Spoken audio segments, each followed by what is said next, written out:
Go. Hey everyone. Okay, this is part 2 of our Anorexia Nervosa awareness video.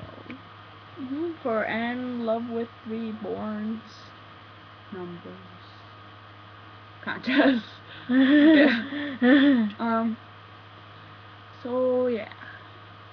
I guess I will just start off with saying that I am recovering from anorexia nervosa.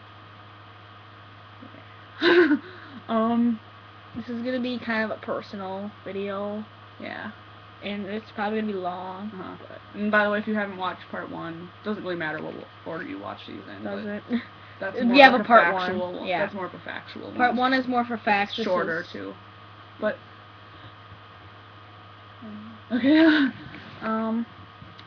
Yeah. It all kind of started when I was like in middle school, I guess. Like, I didn't really have an eating disorder then, but I was trying to lose weight. And even though it wasn't really an eating disorder, I don't think it's ever really healthy for a kid to be trying to lose weight. Sorry. Awkward. Sorry, I just... Yeah. Okay, sorry, this is such an awkward video. Yeah. And I was kind of slowly losing weight and stuff, so it wasn't a huge deal, but the way I was losing weight, I was, like, slowly cutting back on my food, which, like, in and of itself wasn't bad, but, like, my mindset was bad, which just kind of led to it getting worse. And then last year, it kind of just all, like, yeah. And, like, I was in a really bad place. Yeah. I was self-harming and stuff. And it, like, that wasn't enough for me then, like, to, like, punish myself anymore. So I started to purge. And then a little while, like, into that, I decided, whatever, not, instead of doing that, to just cut back what I was eating more, a lot. And yeah,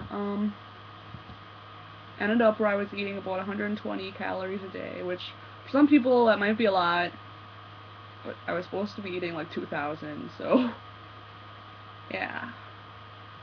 And yeah, and then I ended up telling Kira, because we were not supposed to have any secrets. And she told me that if I didn't get help, then she would tell on me, and I would get help. So then I had a visit to the doctor coming up, and I ended up telling them about it. And then, yeah. Yeah, anything to add at this point? So, okay. I'll just keep talking then. Yeah, so, like, I went to the doctor and they set me up with a therapist and a dietitian, and then later a psychiatrist. And yeah, so, and I got some medicine that helped with eating disorder and like my other depression and stuff. And the therapy helped and stuff too. And the dietitian, what she did, she like made a food plan with me, like slowly adding more food to it at like a pace that I could handle.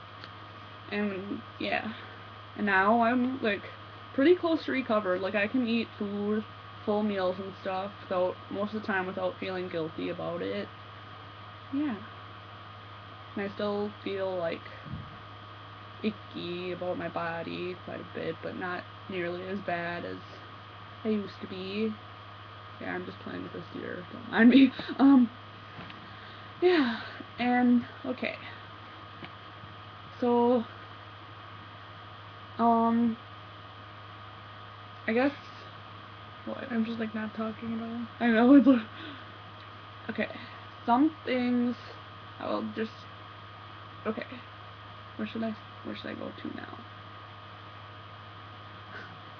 Okay, some things not to do or say to people with eating disorders. Let's just do that. Do you have anything you want to say? Are you sure? Okay. One thing my parents did when they found out is, like, right away had me eating full meals, and that made me very upset.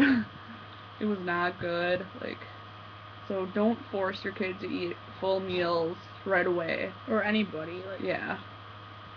Because, like, if you have a friend who's going through that, just don't tell them to eat. Like, don't force them to eat. Encourage them and stuff, but don't force them. Like, I remember one time, or sometimes, like, at lunchtime, like, she wouldn't eat too much, but, like, we would split, like, whatever, like, she would take a bite, I would take a bite, and we would just kind of keep switching back and forth. Yeah. I was always scared of, like, pushing it, though. Yeah. That worked for me. I don't know if that would work for everyone. But still, we were just kind of... But I was still scared to make it worse. Yeah. But, yeah. And anyway, when my parents were, like, doing that, like, they had just found out I was... Okay, by then I think I was eating a little bit more food, more than 120 calories, but still, it was a huge difference, and it was not okay. Like, in my brain, I really thought it was a good idea to, like, run away for the day and come back at night so I could avoid eating, which makes no sense, but I thought that was a good idea at the time. I didn't actually do that, but, yeah, I thought about it. Yeah,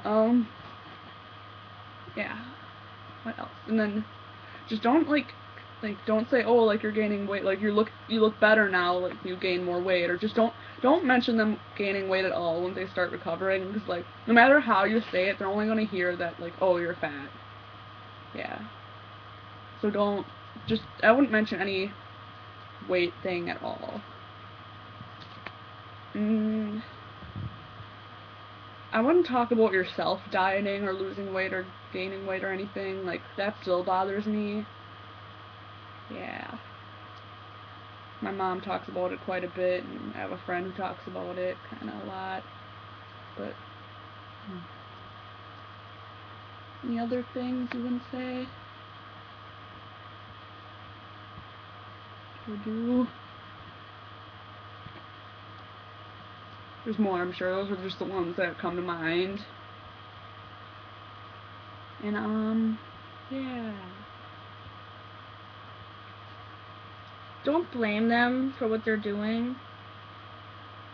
Like, they don't mean to upset you. They don't, like, they're going through a really tough time. It's like they're, like, I don't know how to explain it. Like, don't blame them for it. Like, they're just going through a lot. They don't need more. So you just need to be encouraging. Like, don't put them down anymore. Don't be mad at them. Don't leave them.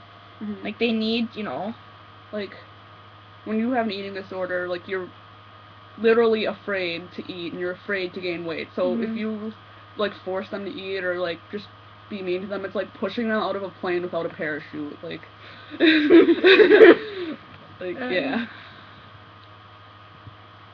So let them take their time, move at their own pace. Like, if it gets really bad, you might have to tell someone if they don't know, if no one knows. If it gets really bad, they might have to be hospitalized, but, like, don't take their, like, recovery into your own hands and be like, this is what you're gonna do. Like, because a lot of eating disorders are about control, and if you take that away, like, that's, like, a lot of times, like, a lot of the purpose of the eating disorder in the first place is to take control. And then since you take that away, that just makes them want to do it more. Yeah. Anything else? But yeah.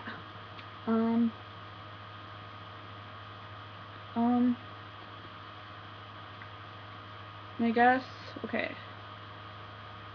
Like, it's not, just, like, I hear that it's, like, a vanity thing, and that's not really true. Like I said, like, being skinny is, like, part of it, obviously, but it's not, like, the whole picture. Because then, like, anyone who wanted to be skinny would be anorexic, because, yeah, that was the whole picture, yeah. But, so yeah, it's not about, like, it's not like I'm, like, I wasn't sitting there not eating and being like, oh, I'm gonna be so pretty. Yeah. It was more like a power thing for me. Yeah. And feeling strong rather than feeling pretty. But, and then, yeah.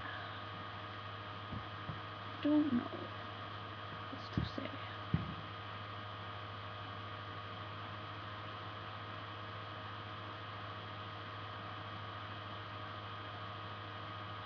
I feel like we should say more.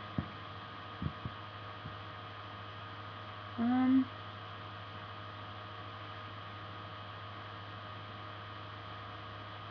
don't know. Okay, this might be it. I didn't really, like, plan this out a whole lot beforehand. Like, I thought about what I was going to say, but I didn't write it down or anything, so, yeah. I might, like, if I think of something else really important, I might make, like, a part 3. I don't know. So, yeah. If you or anyone you know is struggling with it, just hang in there. Like, please try to tell someone you can trust and someone who can help you. And if someone doesn't listen at first, then try again. Just keep trying until someone listens to you. Because, like, once you, like, recover, like, it's a lot easier, it's a lot better. Yeah. I am much happier now than I was then. Yeah. So, that about it.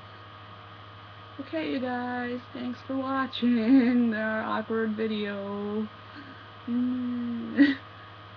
Okay. Bye.